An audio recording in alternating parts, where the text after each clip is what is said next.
Welcome everybody to our interview with Tina Ng and Sin Sin Yulianto from the Metta Centre.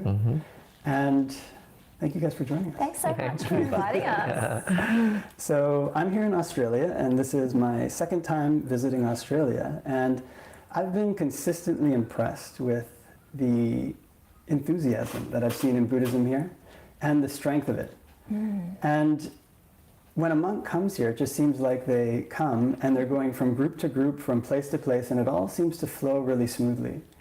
And I want to know what the magic is behind that, what gears are turning, and also kind of what makes Buddhism here in Australia, from my perspective that I've seen it, mainly through interacting with the Metta Centre, TIC. So, as you know, on our channel here, Dhamma Vinaya Patipada, we're usually interested with the nuts and bolts aspects of meditation or of practice. So hoping to get some perspectives from both Tina and Sinsin today.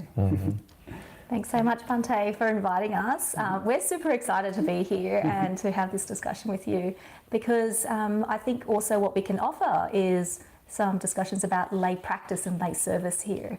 And so to answer that first question, maybe I'll start off and Sinsin can jump in as well. So yeah, we try at the Metta Centre to really facilitate the Dhamma growing in Australia.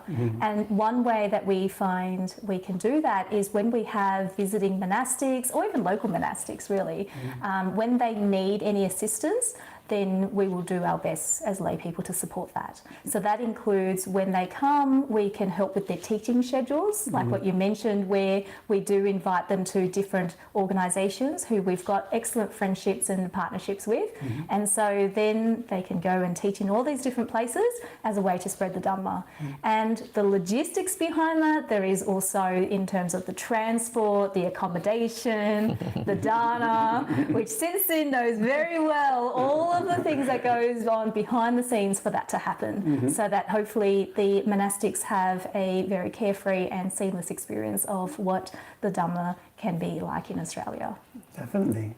And so, like, how did this all start for you? This kind of process where that's now kind of blossomed. We had this Metta conference, which had hundreds of people and a really wonderful vibe. And it was your 10-year anniversary. Can you take us back to the beginnings of Metta Centre and how it all began? Yeah, sure. Please jump in anytime.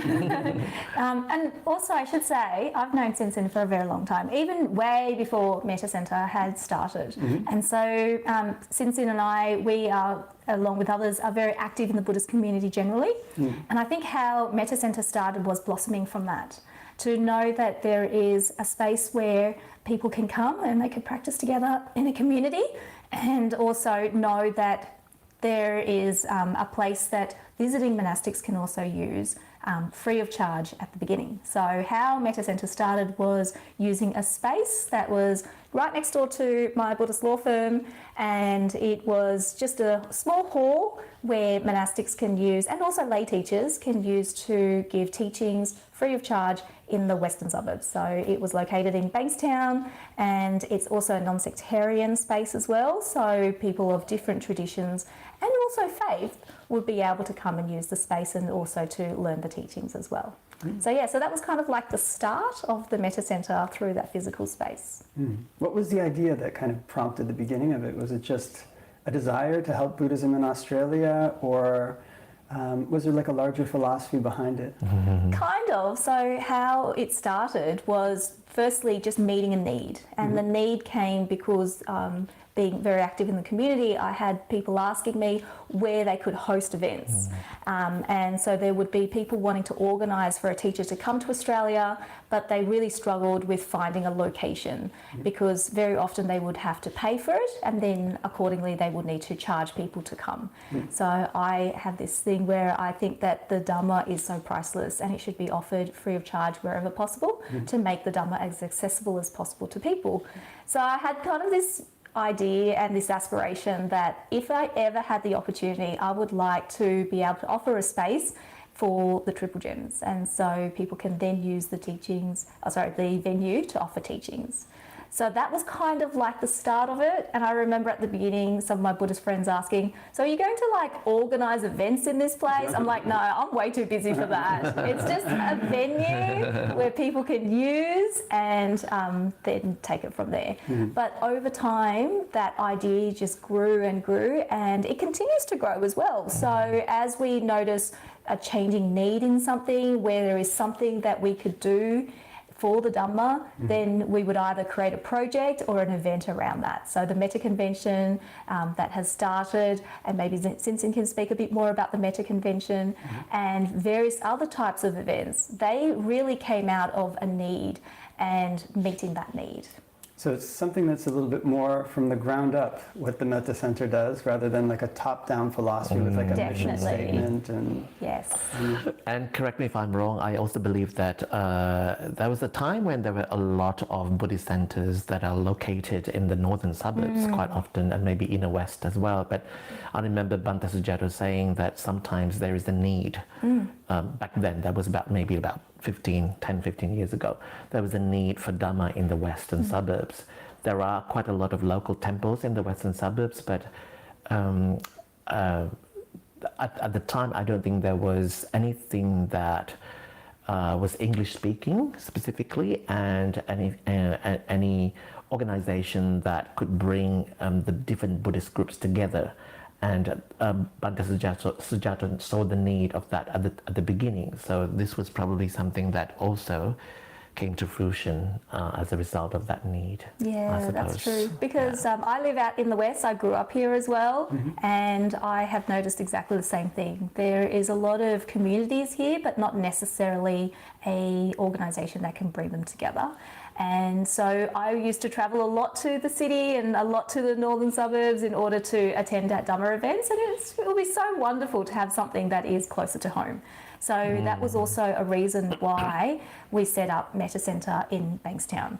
So even though if we were looking at finding a place where we have more support and more coverage in terms of what Buddhism would be like, we would also set up a centre over in the suburbs, or it could be in the north or in the city regions. But it was in some ways kind of saturated already. And so the need was to have something out here in the West that's a non-sectarian centre, that is something that other organisations can use to support whatever they're doing for the Dhamma. So yeah, so that's why we chose Bankstown, which wasn't exactly the easiest location, but I think it was the ideal location for what we needed to do. so if everybody's used to going to Buddhist events, or say the northern suburbs, I've still not wrapped my head around all the different places. It's always kind of sitting to me. So if everybody's used to going to Buddhist events in the northern suburbs, you're starting a new place here. People aren't used to coming out, and you're mentioning that there might not have been so much activity between the Buddhist groups here. How did you get that going with your center here in Bankstown initially? And is there kind of a recipe that you used, or was it again an on-the-ground working out of how to get things started? Definitely on the ground and making it up as we go along. In fact, the whole Metta Centre is really an experiment. So prior to Metta Centre, I was already involved in a lot of Buddhist temples and organisations, and that included also advising them, either in the capacity of a lawyer or a mediator or in other ways. And so I got to see how some of the struggles that are very common in different organisations.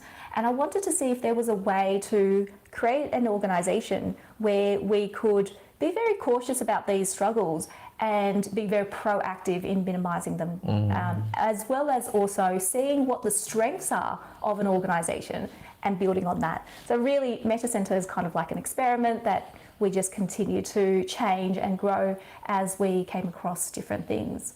So yeah, so at the beginning it was very small. At the beginning we didn't have a lot of people attending. So one of our mutual friends, Justin and I, who also was on the founding committee, we used to have meditation classes every week. And very often it would just be him and I. And we would still invite other people to come, and sometimes, a few people may join us. But we had this thing where even if no one turns up, we would still make that commitment to come, because it was also our practice as well. And so, so at the beginning, not a lot of people knew about us. We kind of just came up overnight. And over time, by that persistent effort and just not giving up, we managed to get more people to come. And also as more monastics knew what we were doing, and they were so supportive of us. And so they then came as speakers, and people came as supporters to help what we were doing. And we had some teachers who came to say, I'm willing to run a retreat even. And so we then ran retreats. So from talks, we then had day retreats, we then had residential retreats, and then bigger and bigger events as we went along. Oh, interesting. Yeah. And I'd like to also add that you mentioned earlier on that I was not really part of the Metta Centre many years ago, but I have known Tina for a very long time. Yeah. And there was a period when I would just catch up with a small group of friends in Crow's Nest at the time, because it was the venue that was used by the Buddhist Council at the time, and we would just meet up for some weekly meditation practice, and would have a sutta discussion, for example, not necessarily having a speaker as such, but we would just meet up on a regular basis. And sometimes there are only like 3 people, sometimes there were 10 people, but I was involved with university Buddhist societies, and I became the Dhamma officer at the time, whatever that title actually means, in Macquarie University Buddhist Society called MacBuddhi. And one of my responsibilities at the time was to invite speakers to give Dhamma talks and run meditation sessions at the university. And I started from there. So I started inviting one of the local speakers. I didn't know anybody at the time. But then I made the personal connection with the speakers, both monastic and lay. And over time, we built the networks. And I can't even remember how the networks grew. But then I saw that as an opportunity to invite the speakers, mostly monastics, to also run sessions in that space at the previous Buddhist Council that I mentioned before. And from there are some other smaller events organized and then I came across Metta Centre, and then over the past 2 decades, I have built a database of probably about 200 monastics all over the world. And I don't know every single one of them, of course, like in person, but over the years I have come to connect with them and meet them in person, and also sometimes even when we didn't really meet in person, I try to get to know them and be present with them, and it has made a good impact, positive impact on the relationship between myself and the monastics, and they got to know a little bit about the organization, the events, and somehow it just started blooming. I can't even remember how, but through these decades of networks, and then they connected me with other monastics, just like yourself. When you connected me with Ajahn Nisabo and Kowilo, it just grew that way. And yes, I have been in charge of inviting the speakers to the Metta Centre programs most of the time. And Sinsin is such an asset because of that connection, but also he's got such a kind heart, and the way that you are with the Sangha, with the monastics, you really take care of them. And I think that makes a big difference, right? There's the inviting, but then there is the invitation plus also the care and kindness that you offer to them as well when they do come. So that makes them feel so warm and wanting to reconnect and continue to connect with you, and through that to the Metta Centre as well. So you've been promoted and the very important spot that you have at the Metta Centre, his title is the Dhamma Diva. Thank you so much, Tina. But yeah, and I just want to say that I have this approach from the very beginning. I thought I am not familiar with some of the specific monastics requirements, for example, but I always tell myself it's fine, I can make mistakes, but I try to connect with them with sincerity, and I'm willing to learn, and I'm open to making mistakes and being corrected along the way. So if I don't know something, especially for example when it comes to the Vinaya, so I try my best to understand, but over the years I have come to realize that the Vinaya, sorry, just to give the context of Vinaya, I guess maybe the audience are familiar with this? Most of them. Okay, like the monastic codes of conduct, I would say, is that correct? Sure. Yeah. And I have come to realize that the interpretations vary greatly as well. And again, even within the same Buddhist tradition, but across different traditions, of course. So I just have to, the wisest thing to do is to ask them, to ask each monastic and then try to cater for their needs. And I'm open to making those mistakes from the very beginning. And then I see that as an opportunity for mutual understanding and respect. And then I think through that, maybe the monastics also feel safe, connecting with me, interacting with me, and vice versa. You also take us out on a lot of outings. One or two. Yeah, and I must say that, okay, this is actually one of my wishes when I invite the monastics over. For example, for the last Metta convention, there were quite a lot of them, and I knew I would be very busy, and in fact, I was really, really busy. And I had to take a few days off because it would have been impossible not to actually take a few days off work at the time. But one of the things that I taught myself I wanted to do was to give the monastics some experience or glimpses of Sydney, even though I know that's not necessary, but we invited them over and they kindly come over to Australia to participate in our events. And, it gives me joy, truly, just to give them glimpses of Sydney, and the rest is up to them. Yes. So what I'm hearing here is actually, back when I was a student, we used to have these ideas about building organizations. Like you've got advertising, and you've got, the organizational structure, and you've got a mission statement and a vision statement. And what I'm hearing here is like an almost opposite approach, or not an opposite approach, but one that's starting from the ground up, and one that is basing a lot of its community values on personal interactions. So I'm curious, you say that these things blossomed and, they grew from like a small place. If somebody else is another organization in the West and, they're just starting out, how does one go about building those initial personal connections that can blossom? How did it work for the Metta Centre? Yeah.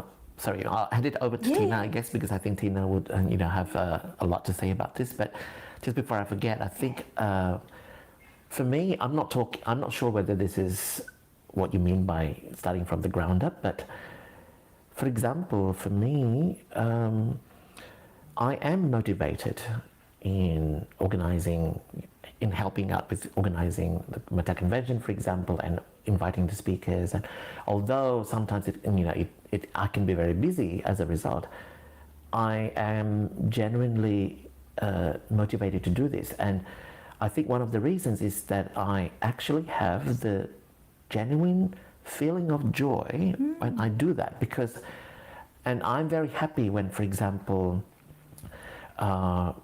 some people meet some of the speakers or the teachers and the monastics, and they benefit a lot from their teachings.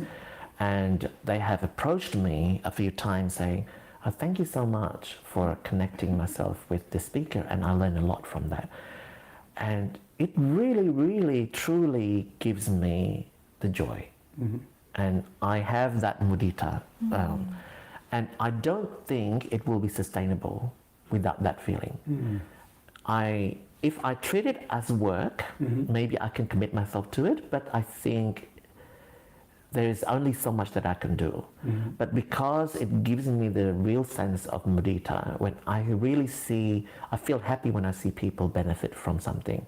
And the rest is based on causes and conditions. It's up to them how things unfold. But for that moment, it really gives me the happiness. And that's what keeps me going. So maybe it's related to what you were saying before about starting from the ground up. And let's see how things unfold. I don't really know how things are going to unfold, but that sense of mudita is very, very important for me. And kalyanamitta. I'm surrounded by friends, spiritual friends whose main commitment is the Dhamma, and that is something that anchors our practice, I believe. Yeah. Well, I think that joyful Dhamma service is very important to what we do at Metta Centre, because I've also participated in other events where some volunteers get burnt out, where it becomes a job for them. Like they feel like, well, if I don't do it, no one else does it. So there's almost like this resentment in the way that they are doing what they're doing because they feel they don't have enough help. So we're very conscious of things like that at the Metta Centre. So we do our best to check in, like I checked in with Sinsin during the Metta convention preparation. Are you doing okay? You know, and of course it is tiring. You know, we do have to take a lot of our time out from our daily work, etc. But there is that joy and there is that community of friendship, and that is what sustains Metta Centre. So we've got this thing at Metta Centre where we're not building events, we're not building buildings, we're building people, we're building our relationships with people. We're also building individual Dhamma practice for them to feel like, okay, by being here, being part of this group, that it supports their own practice as well as also the opportunities for them to offer service. So that's really key for us to make sure we have that personalised approach to things. So yeah, so if someone is starting out, then encouraging that very genuine connection with other people who do attend at the centre, and for them to be patient. It will take time. You know, it took us like 10 years to get here, but it will take time. But it is something that is just so remarkable when it does happen. There's also other projects that we've done as well to bring people to the Metta Centre. And one of the things we wanted to do when we first started was not to drain the current resources of the Buddhist community. That was very clear.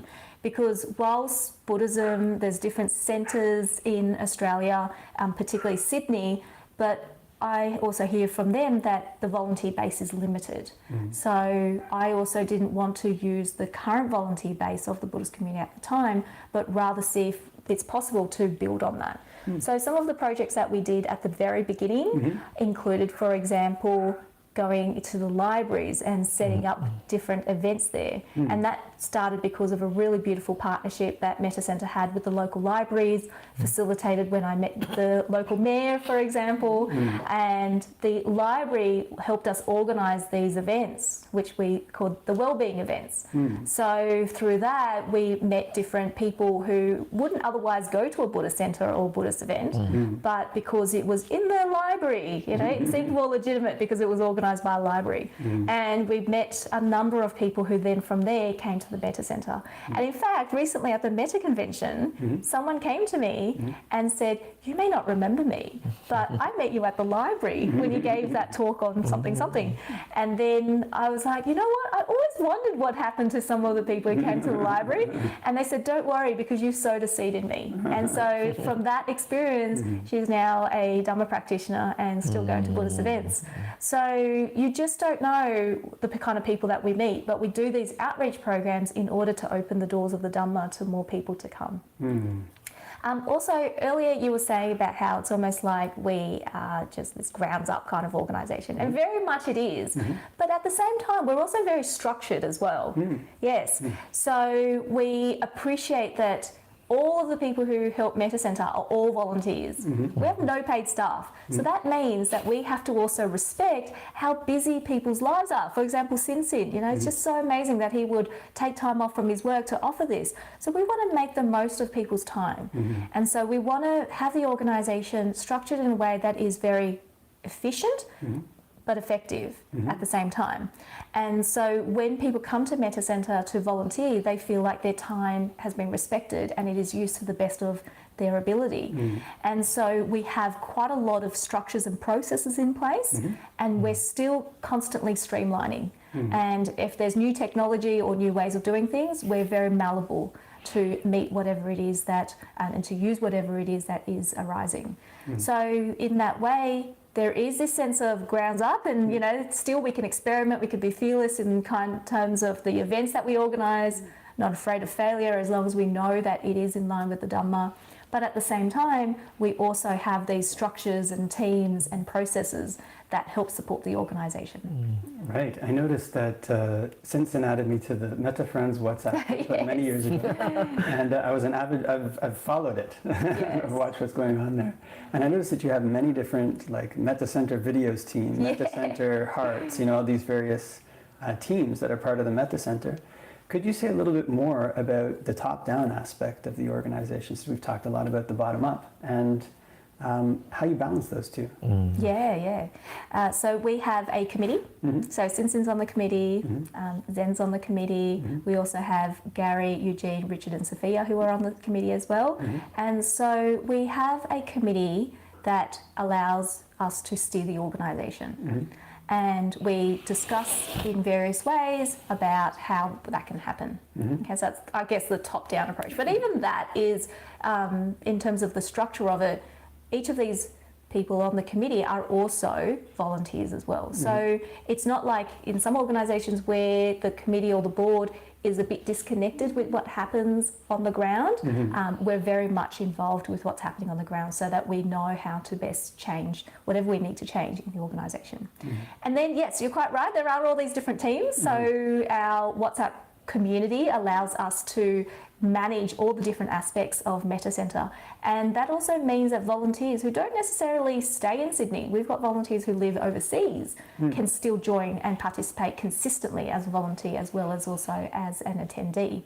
So we have different types of teams for different projects as well as also different aspects of Metta Centre, such as videos team, we've got a video editing team, we have a marketing team, we have an events team, we have so many different teams. And when there is a particular event, such as the Metta Centre anniversary, we also have a community for that with different teams within that as well. So some people may look at that and go, that looks very complicated, but it works very, very well.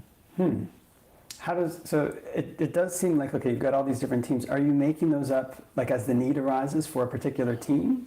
Is it something you perceive the need and then, okay, we'll create a team. Does anybody want to join it? Yes, And then you go ahead and... Yes, yeah. Oh, okay. We do indeed, yeah. So we have the core committee members, and there are 7 of us, right? Yeah. Seven? Hang on. 3, yeah. 6, Seven. Actually, no, seven. No, that's right. Okay, yeah. But there are many teams that consist of a lot of volunteers, and I am so inspired by their contribution and kindness. Jose and so many people here have been involved a lot in, for example, transport and offering dana to the monastics, and so there are a lot of them. When we count the number of volunteers in the different teams, there are a lot.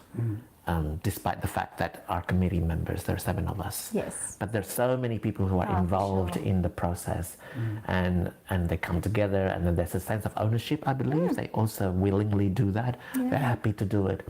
And so we have a network of spiritual friends, the Kalyanamittas, in the larger community as well. And we've got some volunteers who like to help on a regular basis, and then we have some who want to help only when there's a special event, and we can cater for all of that.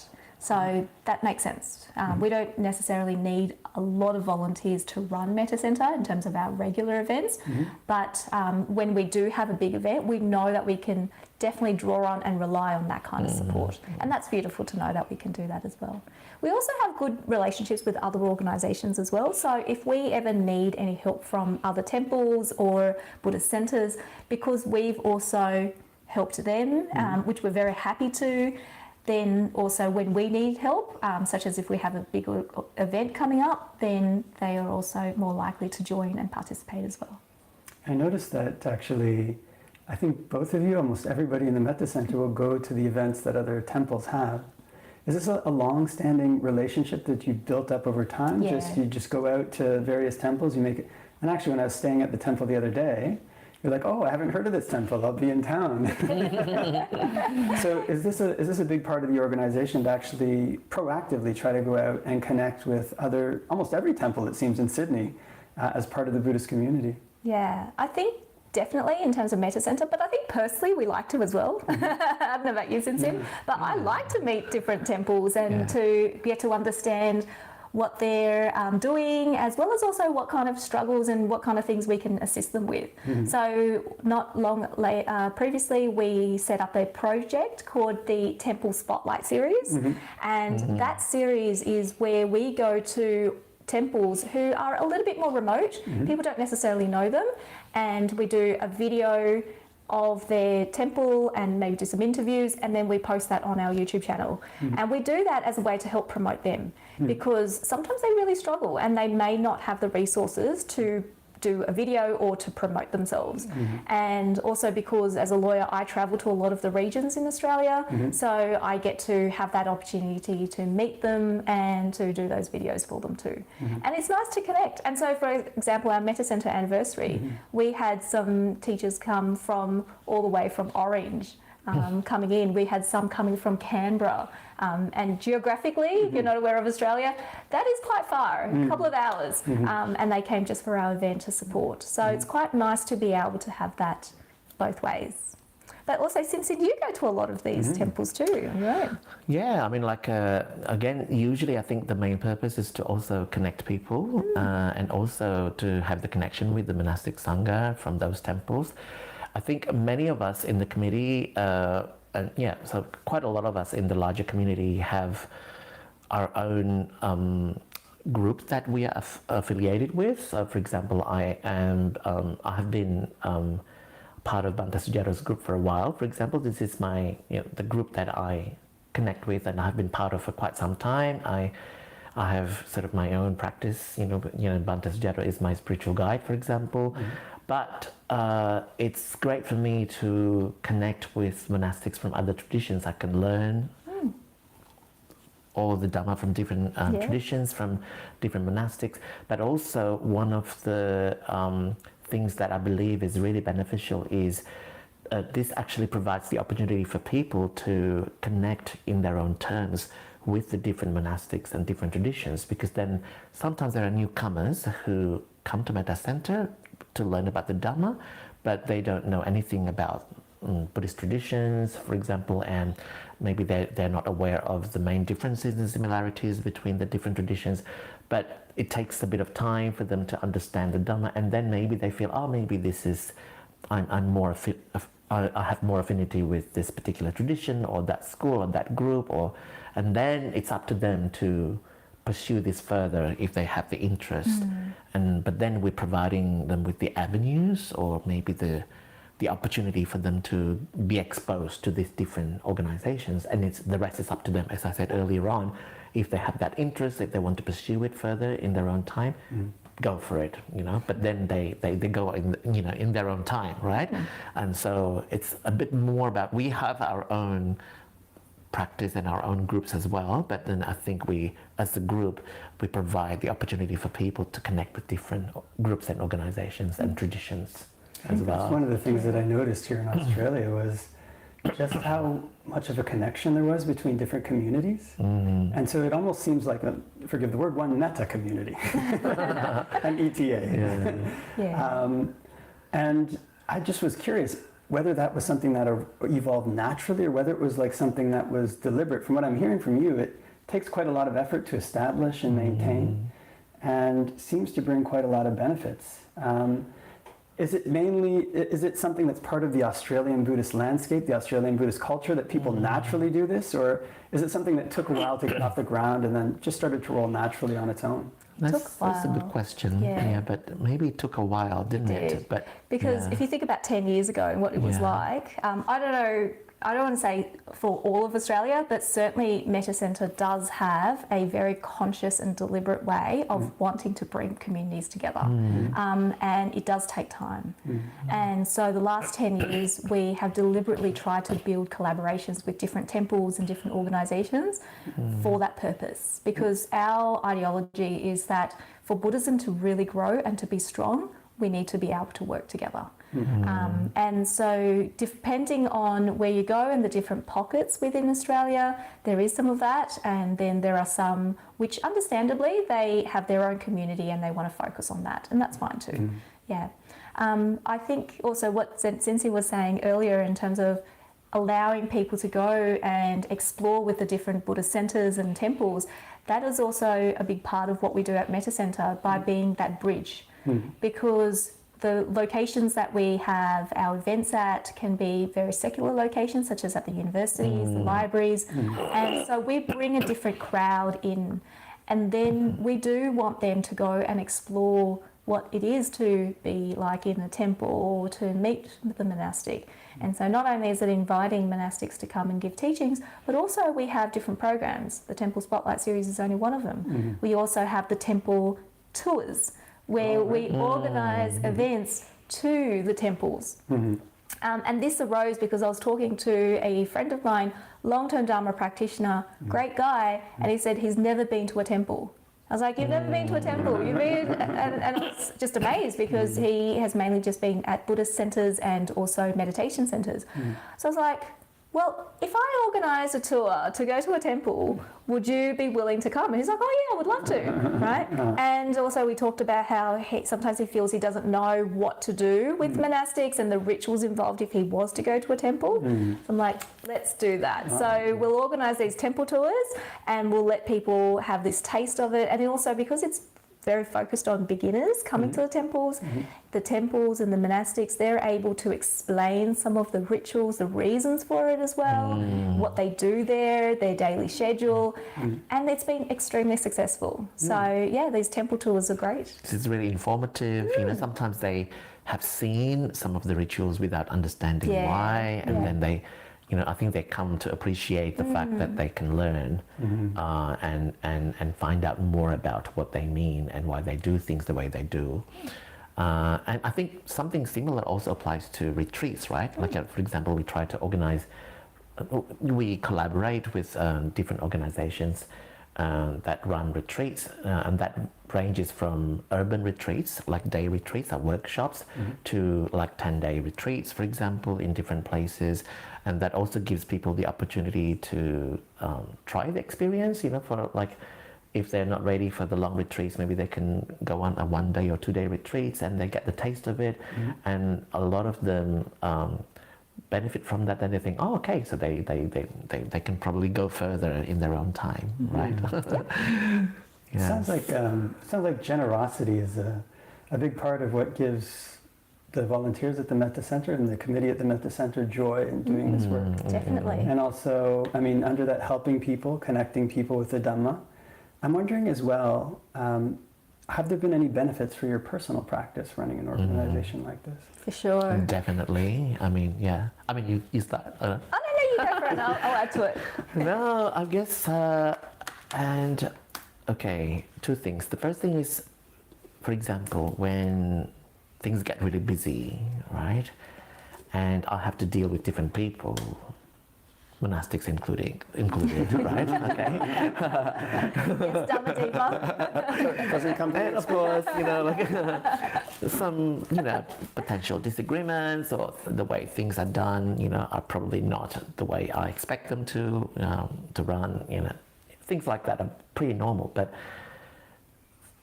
the process is very important because it really gives me the opportunity to constantly reflect on my response, my how I contribute, and how I respond to issues, how I react to problems, how I interact with people, so many things.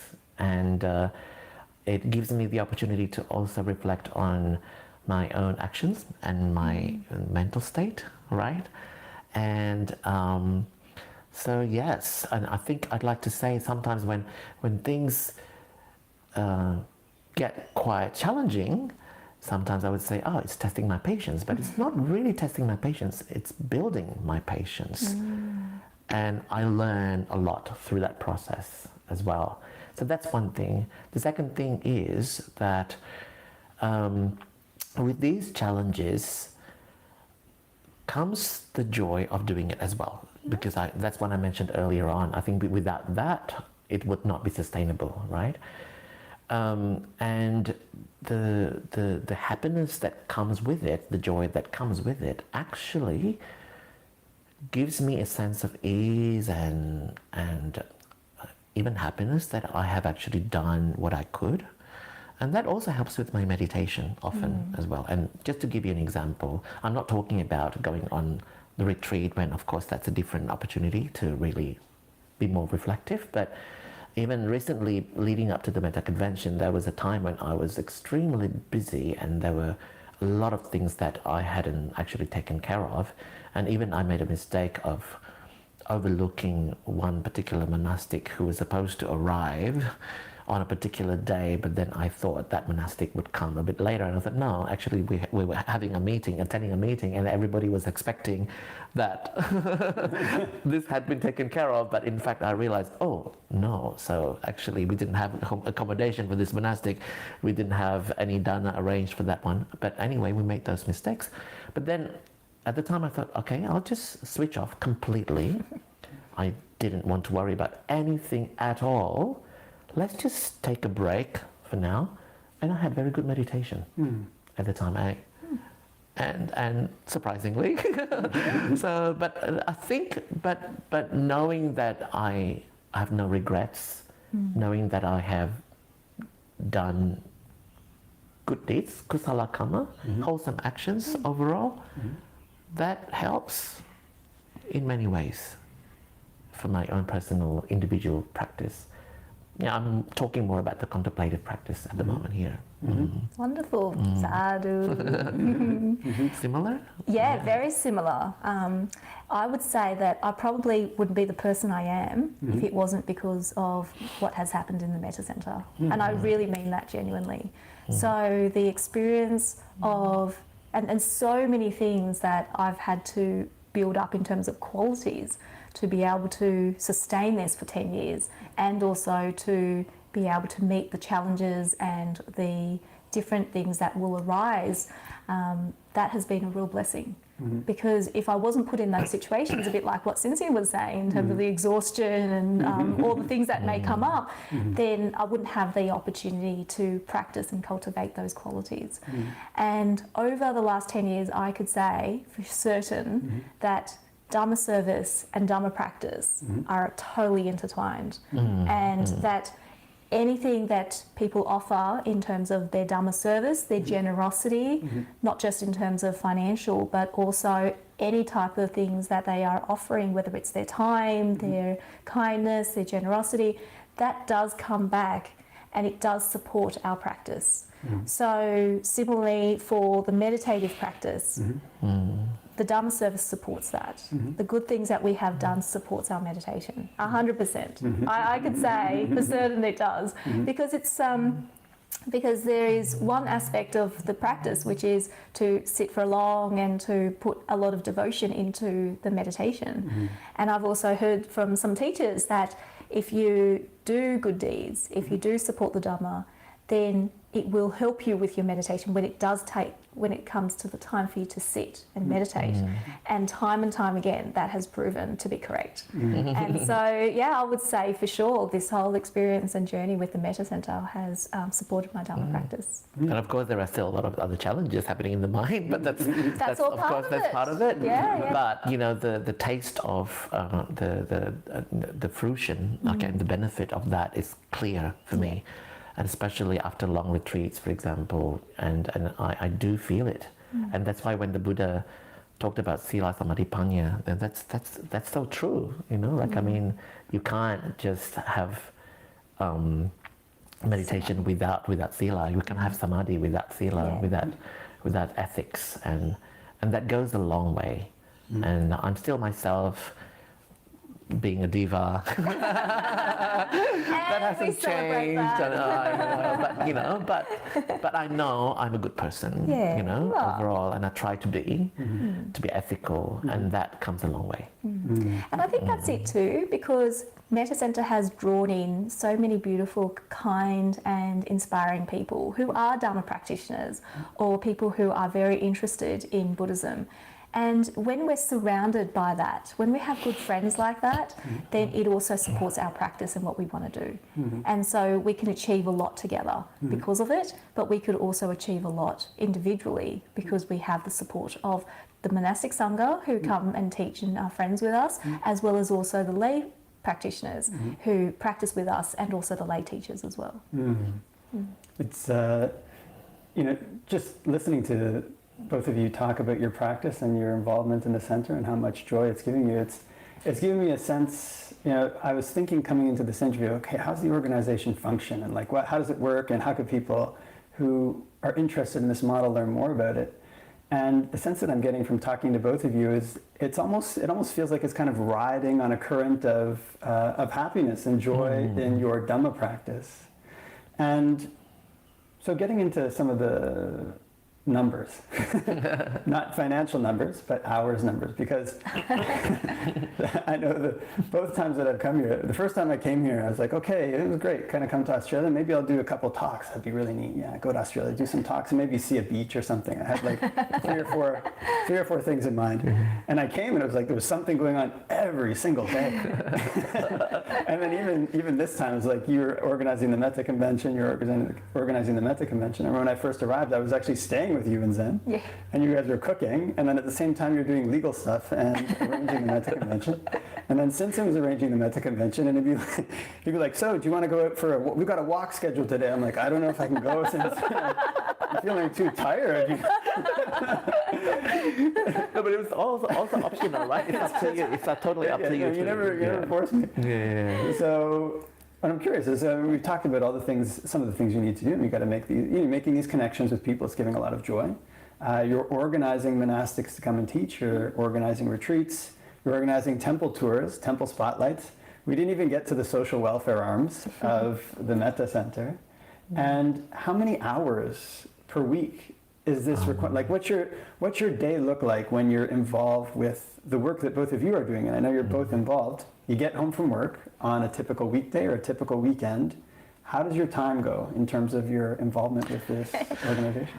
Go volunteer. I'm not sure about Tina, but maybe let me start. To be honest, it's not that bad usually. Yeah. Most of the time, for example, because of what Tina said earlier, different people have their own responsibilities and they focus on what they do only. They don't really have to worry about other things, but they can if they want to, and a lot of people kind of do so as well, which is really wonderful. But I know for a fact that Tina would not impose the things that need to be done on me if I'm busy. So knowing that actually gives me a sense of freedom already, because I know that Tina will never force me, right? Won't you? Yeah.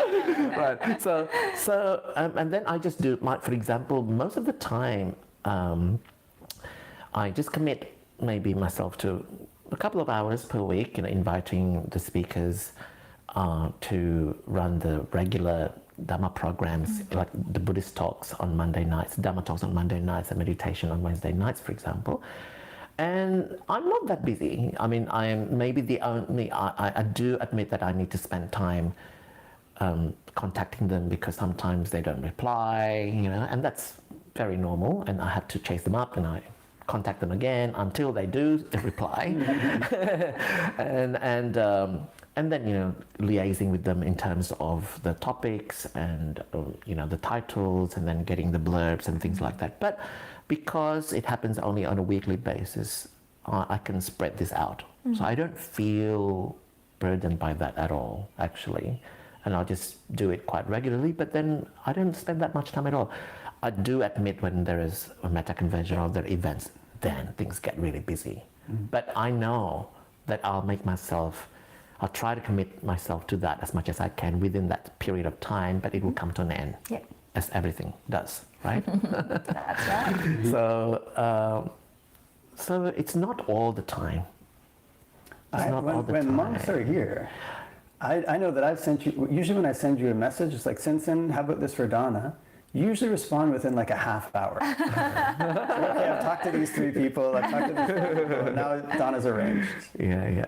How often are monks here? And then when they're here, what does your interaction with that look like? Are you kind of sending messages when they send you one, like in the middle of a meeting or like on the road? Or?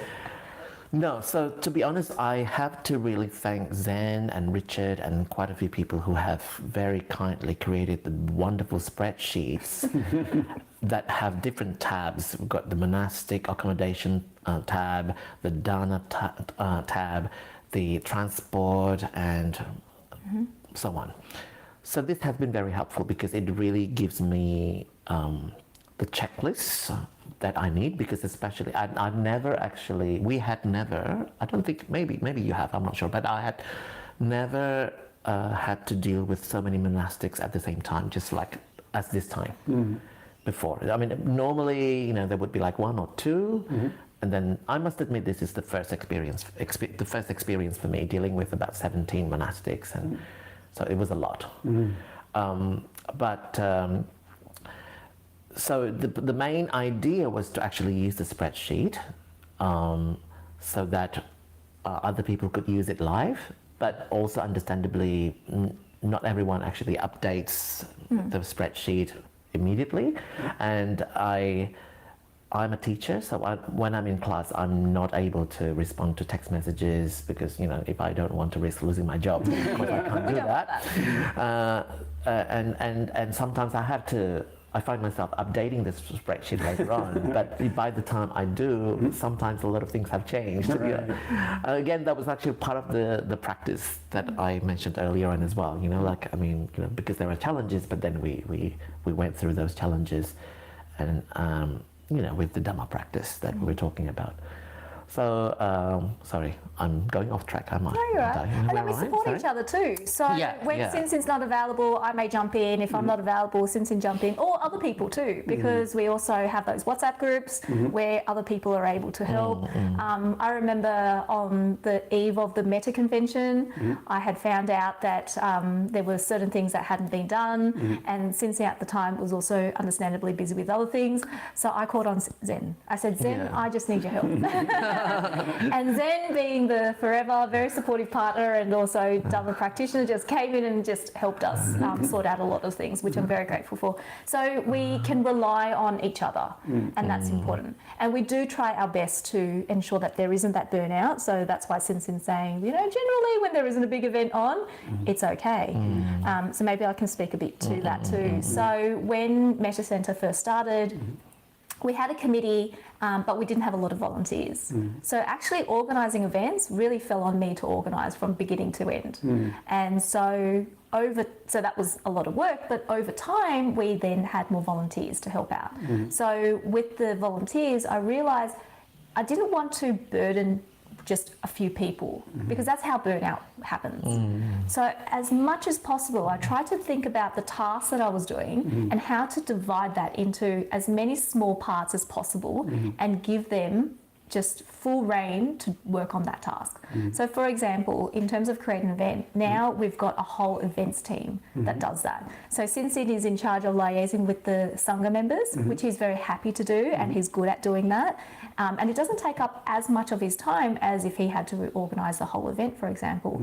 Then we have somebody else who is in charge of creating the blurbs and putting that all together into an email. So collating all of the blurbs, all of the information, finding all of the pictures, creating the images, and that's their task. And then that is then sent out in an email to a group. Some put it, one put it on the website, one puts it on social media, one puts it on WhatsApp group. And so everyone is doing something different. One does it on Eventbrite, for example. So then they know that every week they have this commitment, usually on a Sunday night, where maybe for an hour, they just need to do this. And that's their Dhamma service for the week for Metta Centre. But that is very good for us, because if we didn't have that help, it would be very difficult for us to do. So if everyone just does a little bit of everything, it makes it very easy. So actually the running of Metta Centre is pretty smooth. When we've got a big event, such as the one that we've just done with the anniversary, which is huge actually, because not only did we have the Metta convention for 2 days, we also had some events during the week, and then we had the Metta festival as well. So all of these different monastics coming in at the same time, not just for that period, but before and after, taking care of them. So it was a really big thing. But that was also an event where the committee had spoken about it and said, yes, we want to do this and we want to be committed to it. So it was never forced on anyone to do this. And so that also helps as well for people to know, okay, this is my commitment and I will take that time to do it. And as Sinsin says, at the end of that event, then it ends. And then it allows us to rest, recover, go back to our daily lives and do that. So in terms of the actual time, if it wasn't a big event, usually what I try to do is during the work week, I'm usually extremely busy with my work. And so besides the commitment that I have to come to Metta Centre events at certain times, and also anything that urgent comes up, or if there's a contact from monastic or a lay person which I need to deal with urgently. Otherwise, I actually leave most of my Metta Centre work to be done on the weekends. So then I could really focus on the work I need to do and give that the attention it needs.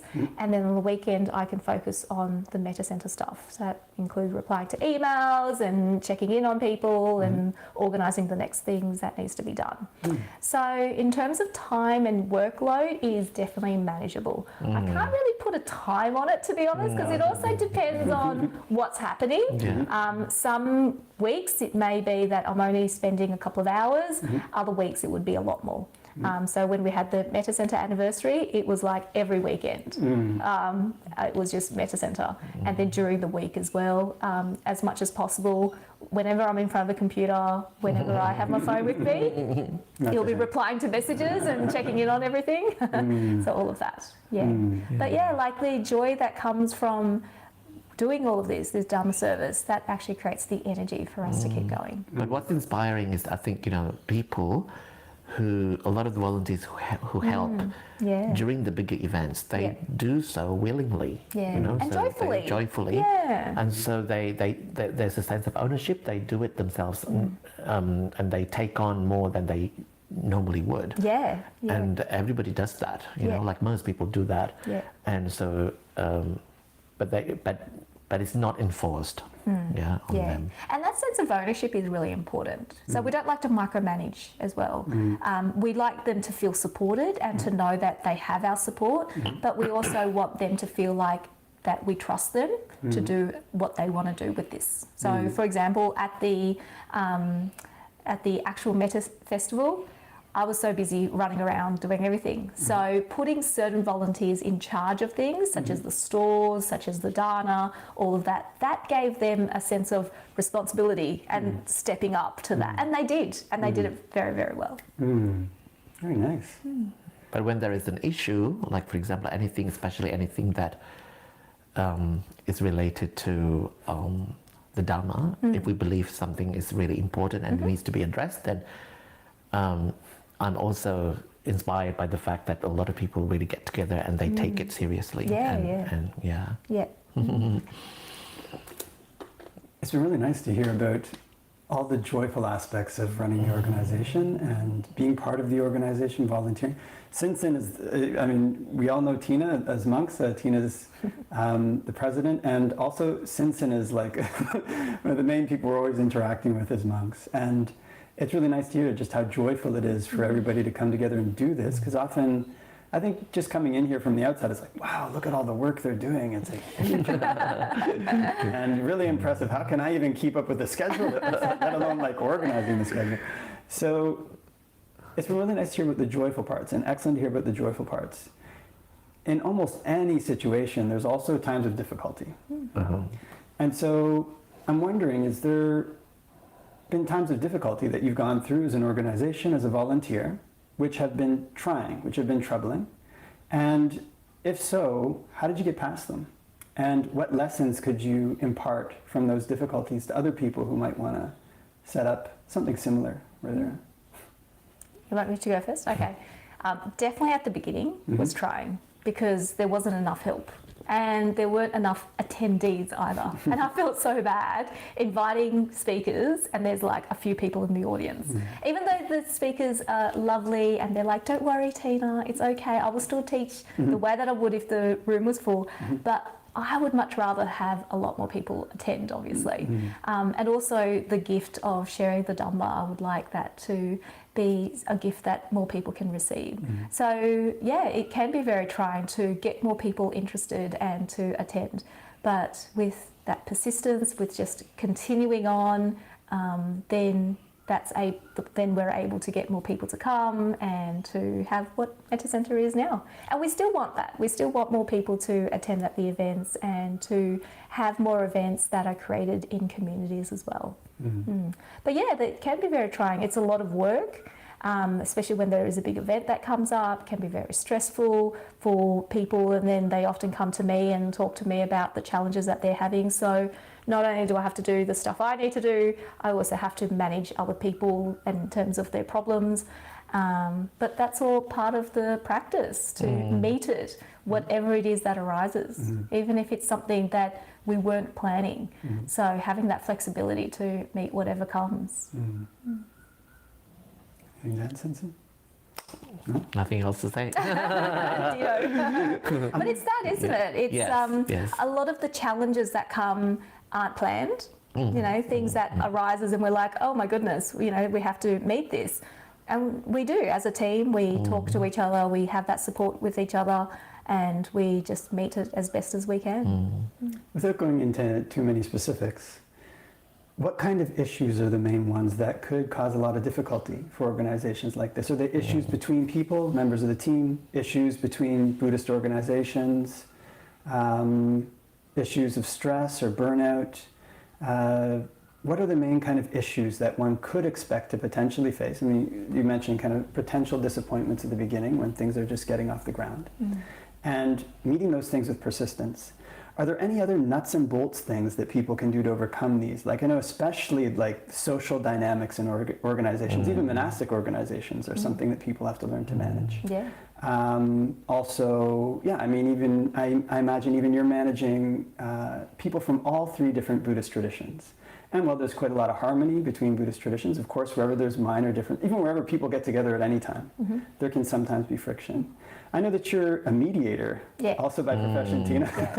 We had a little Dhamma dispute. Tina kind of jumped in and mediated the Dhamma dispute. And I imagine you've also had quite a lot of experience working with people in the classroom since. I wonder if you could speak to any basically like really nuts and bolts strategies, like how we get down to it when there's conflict, when there's friction, when other types of difficulties that I might not be thinking of arise in an organization such as this. Yeah. So like what I was saying earlier, we try to be very proactive with meeting potential problems before they arise, preferably.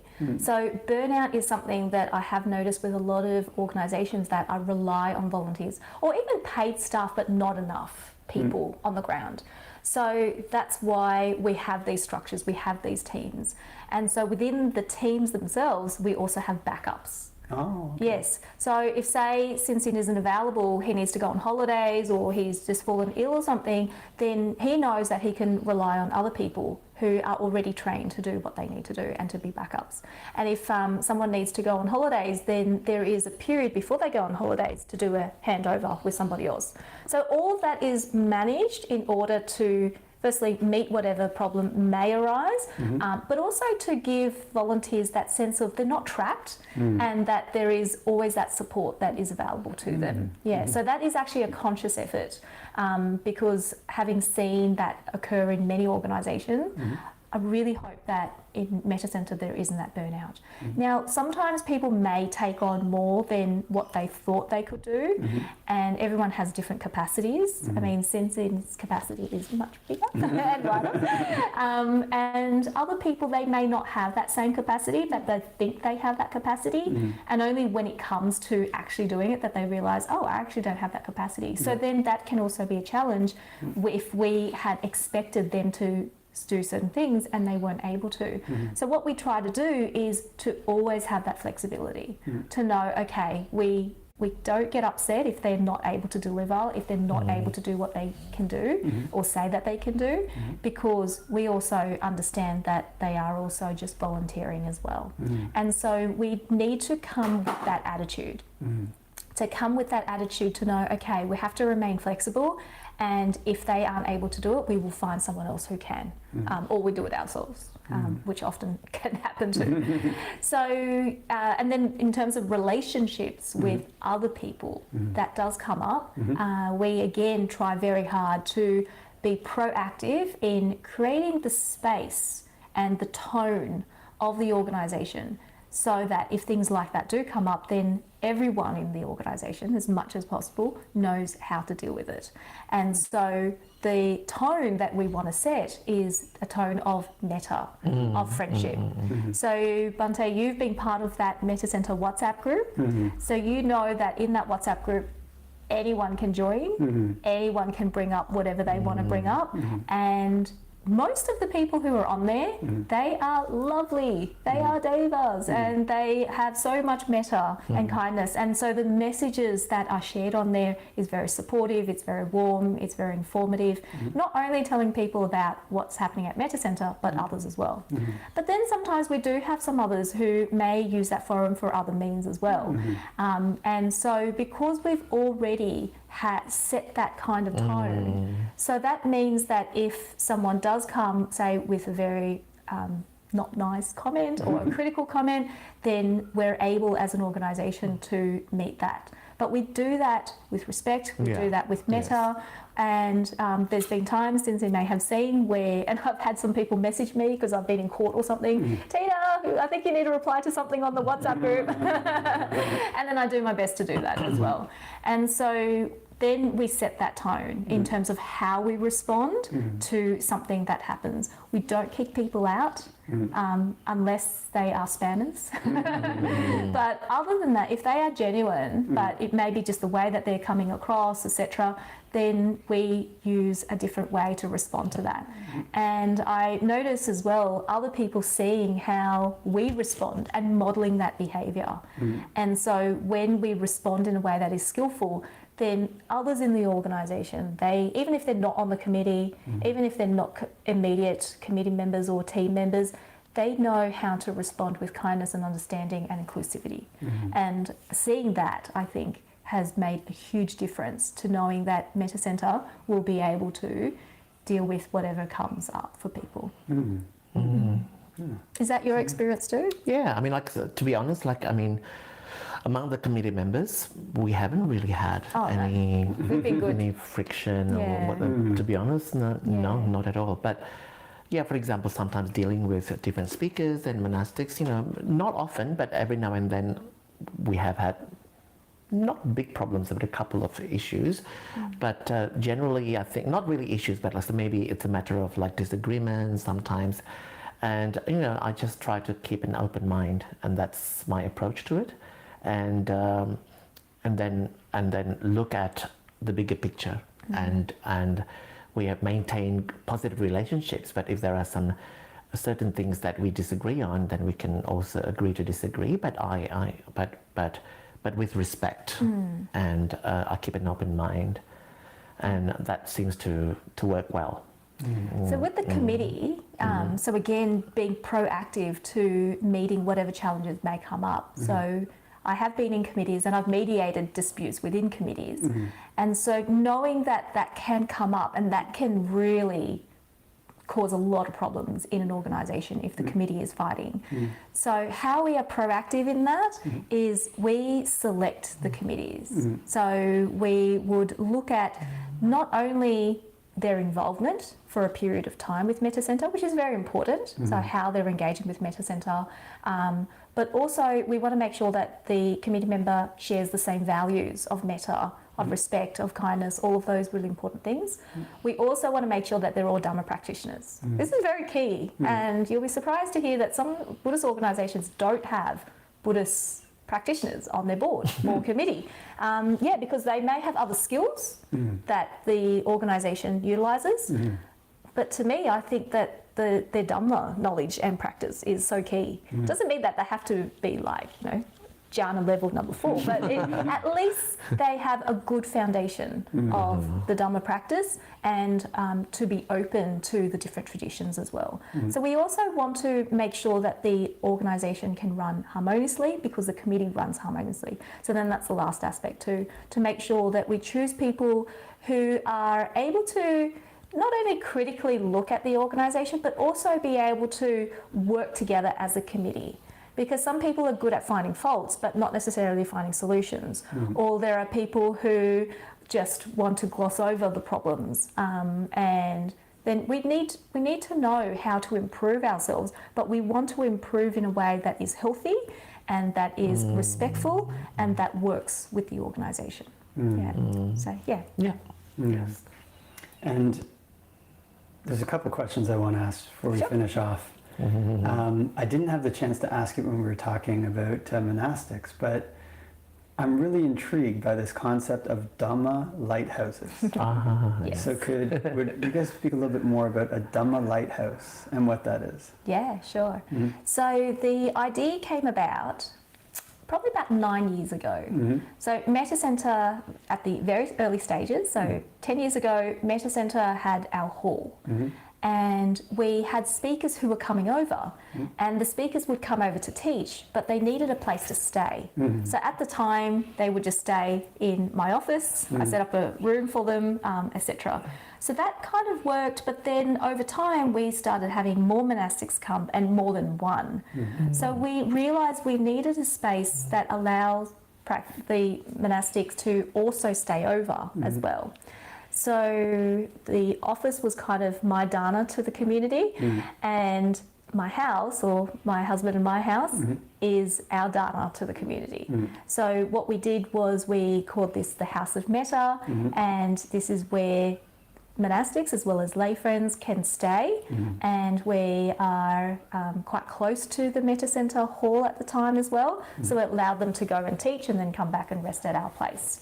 So the idea was at the time to have a small place that allows monastics to stay, but also to have people to come and offer dana if they wanted to, and also any small teachings in that space as well, right?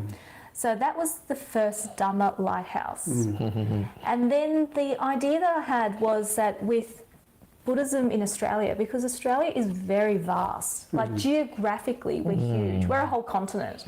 And Sydney, even Sydney itself, Bhante, you have probably experienced this, where things can be very easily an hour away or an hour and a half away. And so how is it that we can share the Dhamma in a way that is sustainable, but also to support the local communities that are there? So instead of people having to travel long distances to come to the Metta Centre, what is a way for us to grow the points in which Dhamma can be shared in different locations sustainably? Because also Metta Centre doesn't have a lot of money. And so we can't just go around building a lot of temples and organisations. And buildings take effort to maintain, not just money, but also resources, which we don't have. But we do have this hope and this inspiration to share the Dhamma as widely as possible. So then the idea was, well, if my home could be a hub of Dhamma, then other people's homes could be as well. And other people, and just like the office could be a hub of Dhamma, then maybe other people's office could be as well.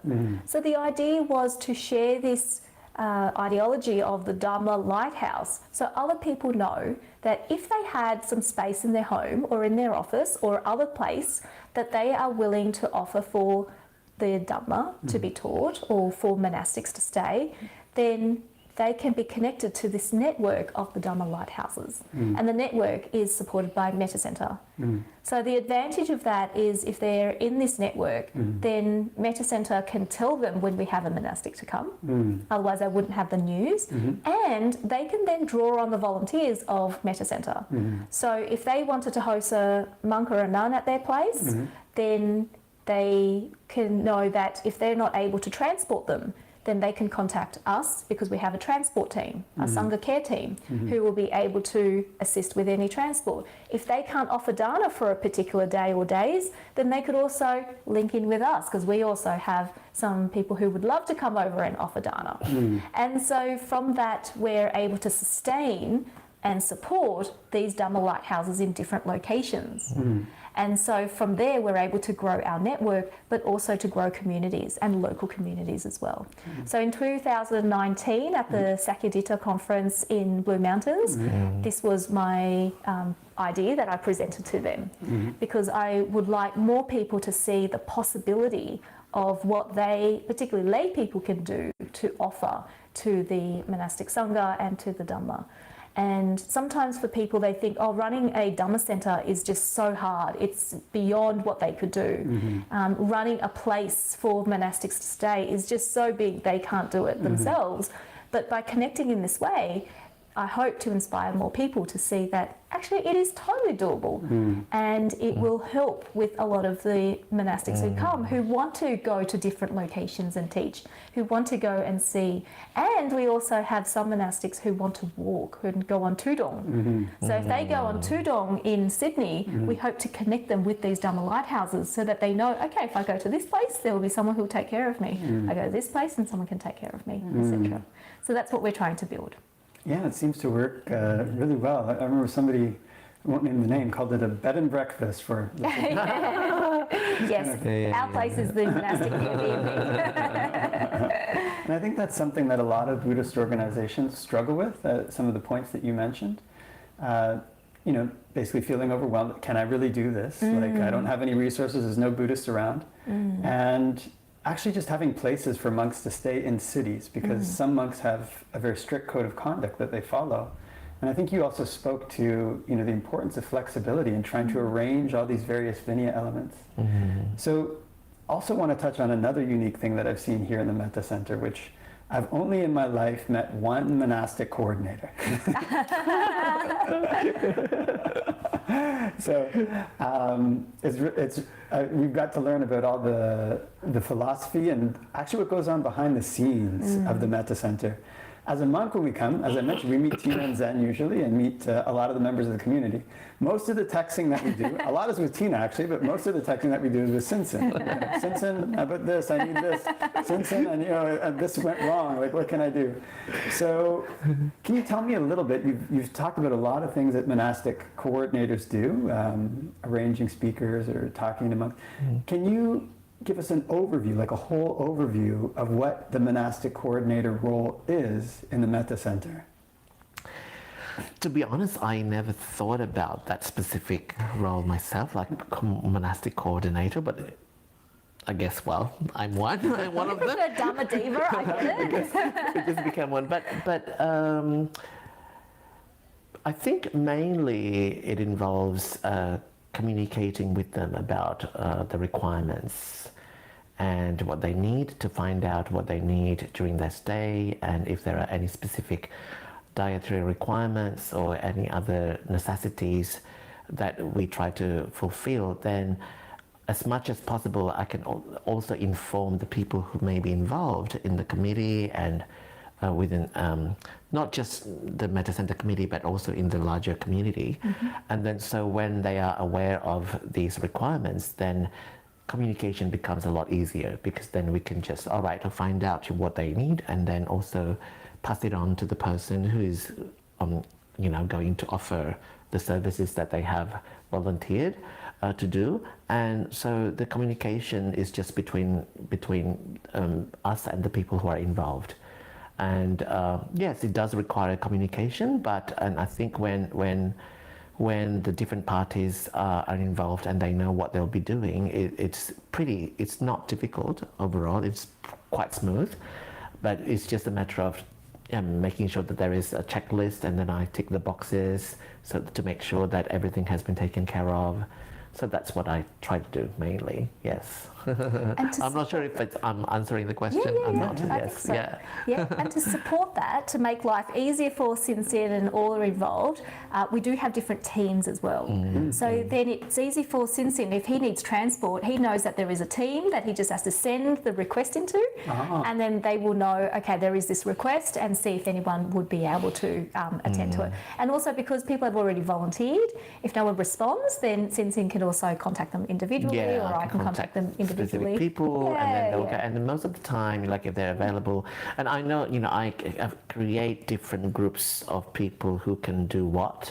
So that's just my own system. Okay, like there's a group of people that I think will be able to do this. Maybe they seem to be available most of the time on certain days. There's another group of people who are available only on weekends, and there are people who can only do so at certain times. And so if I don't really get the response immediately, I will contact any of those people depending on the needs that come up. And most of the time they respond almost immediately, or within the time frame that has been, Yeah. prepared. Yes. And then we also set up a program this year. So previously when we had visiting monastics who wanted to teach in different locations, we would have to individually contact the different organisations. And we don't mind doing that because that also allows us to build that rapport and relationship with them. But over time, it was a bit tiring to do that. So I then set up the Teachers Referral Program. And so the Teachers Referral Program, again, it's a WhatsApp community, very easy. And I contacted each of the individual organisations and asked them if they would like to participate in this program. Oh, okay. And so we then have these individual groups of these different organisations and temples.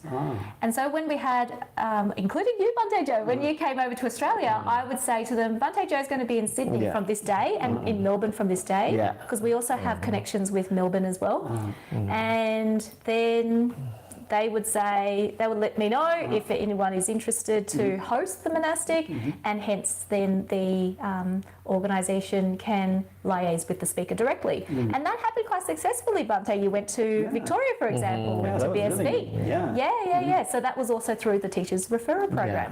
So instead of then having to contact each of the organisations individually, we now just have to post once, and then they can get that information, and if they want to host, then they can. And I've been in communication also with some centres in Queensland who are interested, so that may be our next spot to look at. So we set up Metta Centre Melbourne this year, so it's still in its early infancy stage, but the idea is when we have monastics who want to come to Australia, I think in Sydney we're pretty covered in terms of taking care of them and their teaching schedule, taking them out on walks and various things like that by Sinsin. So that's covered in Sydney. But we also have speakers who want to go to other states, understandably. So Metta Centre Melbourne was set up in order for the Melbourne team to receive monastics and take them around and help with the teaching schedule as well, and possibly Queensland. So that's the idea behind what we're trying to do, to make it very easy for monastics to come to Australia, because we want you all to come to Australia and to teach and share the Dhamma in different communities.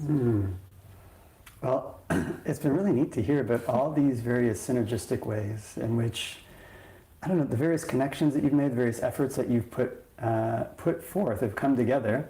And I even initially, just the title that I came up with for this video was greater than the sum of its parts. It seems you're doing all these things, and I didn't know about all the top-down aspects that you were doing, which is really interesting as well. But all these things seem to come together to make something that's greater than the sum of its parts. I mean, the Metta Centre now no longer has a physical building, I think, right? But it seems that through this kind of community effort, I mean, I've never, sort of saying to Sinsin, I've said to many people, usually as a monk, if you go to a place, maybe you'll go to one organization and do a couple things there, and it's good, and that's a really great trip, you figure.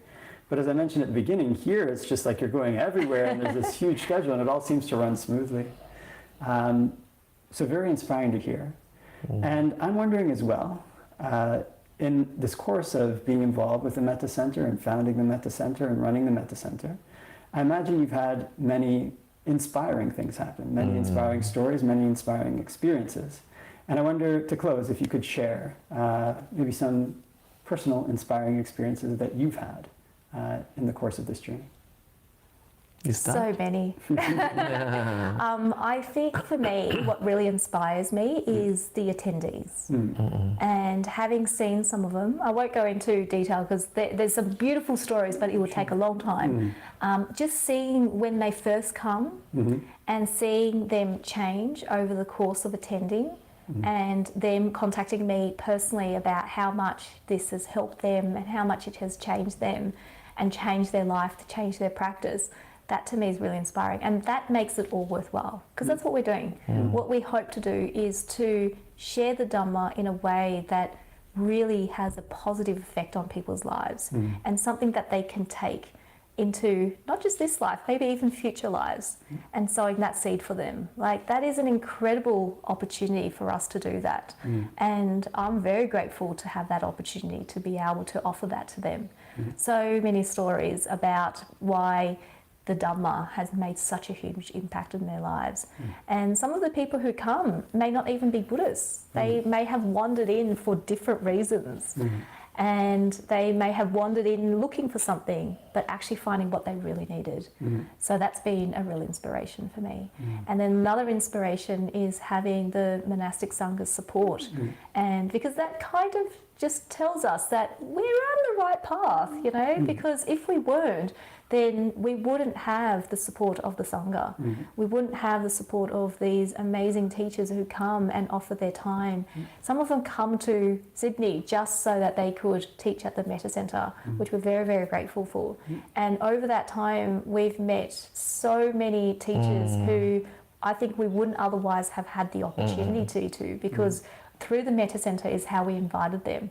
And so that's changed our practice. That's changed the way that we can approach the Dhamma by learning from all these amazing teachers and venerables.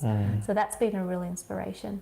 And then thirdly, in terms of the lay community, my goodness, the kindness, the generosity, the skillfulness of the lay community who support the Metta Centre, that is also an inspiration. And just seeing people come together in the way that they do, being so generous, being so giving, and knowledgeable of the teachings as well. That's also an inspiration. So many inspirations. And yeah, I mean, I totally agree with Tina, everything that you mentioned. But also, just maybe I can also mention three things. For me, for example, in the past we have organized some fundraising activities, fundraising events to help support some monastics, and to see that happen finally as a result of the contributions from so many different people in the Buddhist community coming together from different backgrounds, and they really put a lot of effort into making this happen. That was really, truly inspiring. Yeah. And also the fact that I have invited the different monastics from different traditions, from different countries, and when they finally come together and they also create their own connections and networks, and they seem to really appreciate that as well. You know, I've had a couple of monastics who approach me say, oh, thank you for the connection. Now, you know, we can actually create these networks, and that is also inspiring. And thirdly, I think through the Metta Convention, for example, and also not just the convention, but other events run by the different speakers, different teachers, including monastics and lay teachers. There have been a few people who I mentioned earlier who approached me and thanked me for making this happen, and they contacted or they connected with these individual teachers, and they have benefited a lot or tremendously from these teachers, including yourself. Actually, I know some people who connected with you. Through these, and then oh yeah, wow, and then there's I know a group of people who really support you and who would like to follow you as well, and other monastics that I know as well, and they individually come to me and say, oh, because of these, they were able to connect with the individual monastics, and they benefit from their teachings, from their guidance. And that is also really, really inspiring, because then, and outside of the Metta Centre Circle, you know, over the years, I have also known people who were couples who became monastics and they decided to go forth, for example, and that was outside of the Metta Centre Circle, but based on the similar principle, and to see their spiritual journey. That is, you know, the way, you know, when I first met them, when they first embarked on their spiritual journey together, and then later on they decided to go forth and become monastics. Wow, you know, over the past 2 decades, that is an inspiration as well. Yeah. Great. Well, Tina and Sinsin, as we say in Sri Lanka, many merits for taking the time to share your knowledge and your experience and your inspiration with everybody. Metta Centre, as we mentioned, organizes many different events. And if anybody would like to connect with them, their website is mettacentre.com. And I'll plan to put a link below. If you're a monastic, the best thing to do is meet either Tina or Sinsin. I think then this is also a really wonderful community to connect with. So I hope that your model is something that will be an inspiration to other people in the Buddhist world, especially in Western countries where it's new, where it's getting started. And some of these things are just common problems that people face everywhere. So perhaps even if there are organizations, I mean, maybe organizations could reach out and say hello to you guys by email if they have questions about how it's done. Yeah. And how to create a community that's really greater than the sum of its parts. So many merits to both of you for coming. Thank you. Sad. Sadhu, sadhu, sadhu. Thank you.